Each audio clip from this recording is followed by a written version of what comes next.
Welcome back. AP cabinet సమావేశం కొనసాగుతోంది. పలు కీలక నిర్ణయాలు తీసుకున్నారు.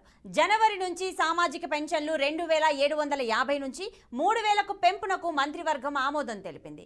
ఆరోగ్యశ్రీలో చికిత్స పరిమితి 25 లక్షలకు పెంచేందుకు కేబినెట్ అంగీకరించింది. జనవరిలో వైఎస్ఆర్ ఆసరా, చేయూత పథకాల అమలు చేయనున్నారు. విశాఖలో లైట్ మెట్రో ప్రాజెక్ట్ డిపిఆర్కు ఆమోదం తెలిపింది. జనవరి నుంచి జగనన్న ఆరోగ్య సురక్ష 2వ విడత ప్రారంభించనున్నారు. కుల ఆదాయ ధృవీకరణ పత్రాల మంజూరులో సంస్కరణలు తీసుకొచ్చారు.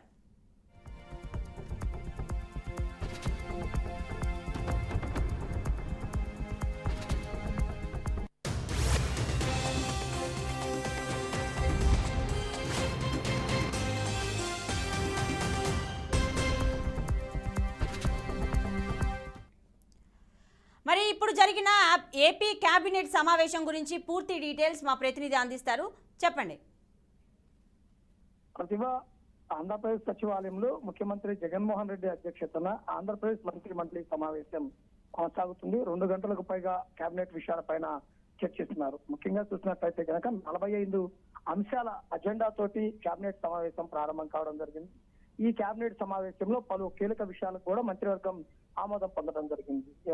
సామాజిక పెన్షన్స్ ఆంధ్రప్రదేశ్ వ్యాప్తంగా ఉన్నటువంటి సామాజిక పెన్షన్ సంబంధించి 2700 నుంచి 3000 రూపాయలకు పెంచుతూ కేబినెట్ ఆమోద ముద్ర వేయడం జరిగింది. అంటే ఇప్పటి వరకు 2750 రూపాయలు పెన్షన్ ఇస్తూ ఉన్నారు. ఇటు వృద్ధులకు, మహిళలకు, వితంతు మహిళలకు, వికలాంగులకు ఇలా పెన్షన్ అందిస్తున్నారు. కానీ దీన్ని 3000 రూపాయలకు పెంచుతూ కూడా నిర్ణయం తీసుకోవడం జరిగింది. ఇక జనవరిలో వైఎస్ఆర్ ఆసరా, వైఎస్ఆర్ చేయూత పథకాలకు సంబంధించినటువంటి పంపిణీ కూడా జరగనుంది. అదేవిధంగా కుల ఆదాయ ధృవీకరణ పత్రాలు మంజూరీకి సంబంధించి పూర్తిగా ప్రతి కుటుంబానికి అందించాలని కూడా చెప్పడం జరిగింది. ఇక విశాఖలో మెట్రో ట్రైన్ కు సంబంధించినటువంటి డిపిఆర్ కు ఆమోదం కూడా వేయడం జరిగింది. ఇక దీనితో పాటు చూసుకున్నట్లయితే కనుక రాష్ట్ర వ్యాప్తంగా ఏదైతే ప్రాజెక్ట్స్, నూతన ప్రాజెక్ట్స్ ఏదైతే నిధులు మంజూరీ జాప్యం జరిగిందో వాటన్నిటినీ కూడా చేసే విధంగా కూడా నిర్ణయం తీసుకోవాలని కూడా స్పష్టం చేయడం జరిగింది. ఇప్పటి వరకు జరిగినటువంటి అభివృద్ధి సంక్షేమ పథకాలు ఇక ముందు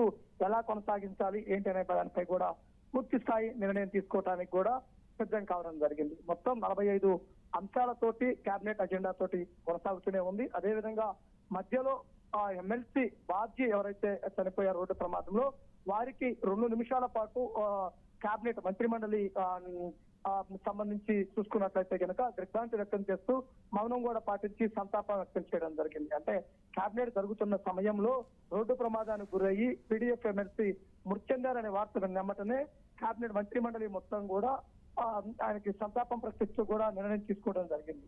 అదే విధంగా చూస్తే సంక్షేమ పథకాలకు రానున్న రోజుల్లో ఏ విధంగా అందించాలి ఏంటి అనే విషయాలపై కూడా గట్టిగా ఆమోదం చేసినటువంటి పరిస్థితి కూడా ఉండడం జరిగింది.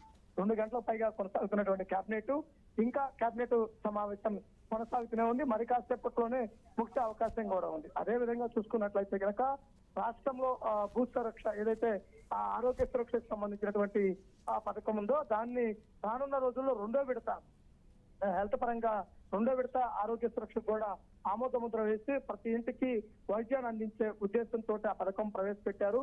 దాన్ని పూర్తి స్థాయి ఫుల్ఫిల్ చేయాలని కూడా కోరడం జరిగింది. రైట్. Thank you Srinivas.